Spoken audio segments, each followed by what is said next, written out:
Hi everyone and Happy New Year! My name is Bürki and welcome back to the Bürki Breakdown. There's been a lot that's gone on with City this offseason, so let's get right into the biggest headlines. On November 10th, City announced they re-signed goalkeeper Ben Loon to a new 2-year contract, which extends his time with City to the end of 2027. Congratulations, Ben! I'm so glad you're staying.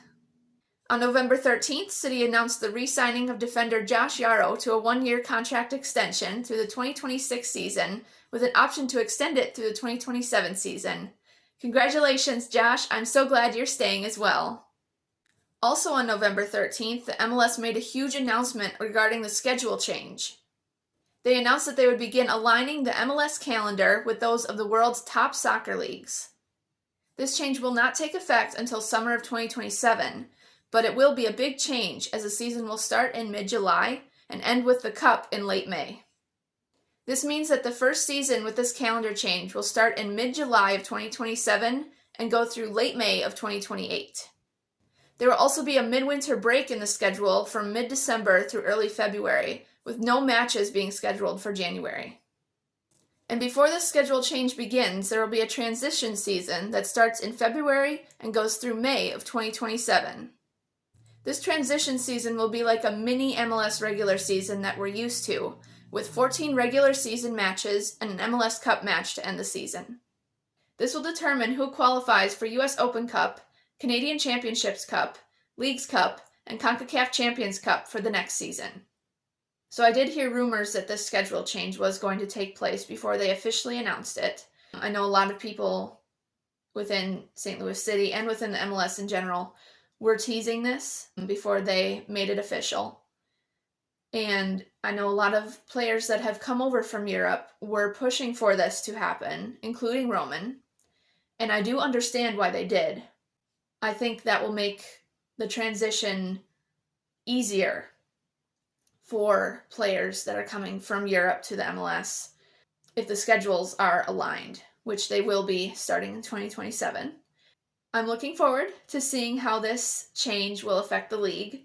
I think it will be a good change. I'm optimistic about it. At first, I was like, I don't know about this, but as I thought more about it and heard the excitement coming from the players from Europe, how optimistic they were about it too, I started feeling better about this change. And it does help that there is a midwinter break that aligns with Europe's schedule too, because we have a lot of teams that are up north and that have snow in the wintertime, like Minnesota, Chicago, Colorado, even 3 teams in Canada. So I wasn't sure how this was going to work before, but now that they have made it official and that the season will include a midwinter break with no matches scheduled for January, that helped me to feel better about this change too, because I didn't know how they would work that with the snow and how they would clear off the snow every time there was a match. So the midwinter break does help. I'm excited for this change. It will take some getting used to because we're used to the preseason starts in January and the Cup is in December, which is a very long season if you really think about it. But I do follow European football too, so it's not like this is totally something new to me or to anybody that follows soccer for that matter. But it will be a change for this league, and I'm excited to see what changes that will bring and what players that may bring in too. I'm really looking forward to it. I think it's going to be a good change. What do you guys think of this schedule change? Do you think it's going to be good for the league? And were you one of the ones that was hoping it would happen? Let me know down in the comments below. On November 25th, City announced they had finalized their roster decisions and have declined 2026 options for the following players: Seth Antwi, Jay Reed, and Joey Zielinski. Thank you guys so much for your time with City, and I pray that God blesses you and your futures. Devin Padelford was on loan with us, and he has gone back to his parent club, Minnesota United FC, so he will not be with City this season. Thank you, Devin, for your time with City, and may God bless you as well. It was also announced recently that Konrad Valum, who was on loan with us from SK Slavia Prague, will be staying with City this season. Congratulations, Konrad. I'm so excited that you're staying with City. On December 4th, City announced that they will be participating in US Open Cup again this season.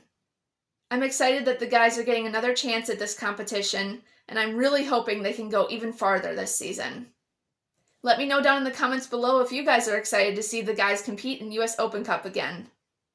Some more big news came out on December 5th, as City announced technical director John Hackworth would depart the club and take a head coaching job with the US Naval Academy.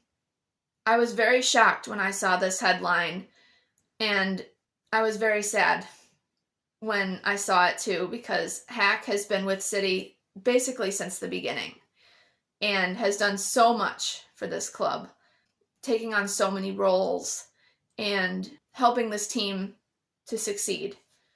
I do miss him. I miss his presence within the club. But I am very excited for him in this new venture he's taking on with the U.S. Naval Academy. This is a very cool opportunity for him, and I'm very excited for him. Thank you so much, Hack, for your time with City and your dedication to the club. We will miss you very, very much, and we wish you all the best with the U.S. Naval Academy. Even more big news came out on December 16th, as City announced they had signed Yoann Demey as head coach. Demey is from France, and he began coaching when he was only 16 years old, which means he has 2 decades of coaching experience under his belt. He comes to us most recently from the Columbus Crew as an assistant coach under Wilfred Nancy. He was a part of the Crew's MLS Cup win in 2023 and their Leagues Cup win in 2024. He has also worked with LA Galaxy and FC Cincinnati in the past as well. He also has a connection to our new sporting director, Corey Ray, as they both worked at the Columbus Crew together. According to Corey, quote, Yoann has all the attributes we were looking for in a manager, and he aligns closely with the vision and direction we have for this team. Yoann is known for his preparation and his player-centered approach, and he has coached in France, Canada, and the United States. President and GM Diego Gigliani says, quote, Yoann will bring an uncompromising desire to win, a relentless and thorough approach to his work, and values and behaviors that align naturally with our club. Personally, I was really hoping that Critch would be the head coach going into this season, and I'm still disappointed that he isn't, but I'm also very optimistic with what Yoann is going to do with this team. Welcome to City, Yoann, and I wish you all the best as you start your head coaching journey here. I also want to hear your guys' thoughts on this new head coach. Do you think he's a good fit for this club? Or do you think somebody else would have been better suited for this job? Or do you think Critch should have stayed on as head coach? Let me know down in the comments below. 3 of the guys also had birthdays happen this offseason. Roman on November 14th, Josh Yarrow on November 18th, and Celio Pompeu on December 12th. I hope you guys had great birthdays. City picked 3 players from the MLS Super Draft that happened on December 18th. Their first pick was Zach Lillington, a defender from UC Davis. Their second pick was Andrew Samuels, a goalkeeper from Princeton. And their third pick was Cooper Forcellini, a midfielder from Xavier University. Welcome to City, Zach, Andrew, and Cooper, and I wish you all the best as you begin your careers here. On January 9th, City announced they have loaned goalkeeper Christian Olivares to USL team Sporting Club Jacksonville on a 1-year deal, with an option to recall him at any time during the season. I wish you all the best in Jacksonville, Christian.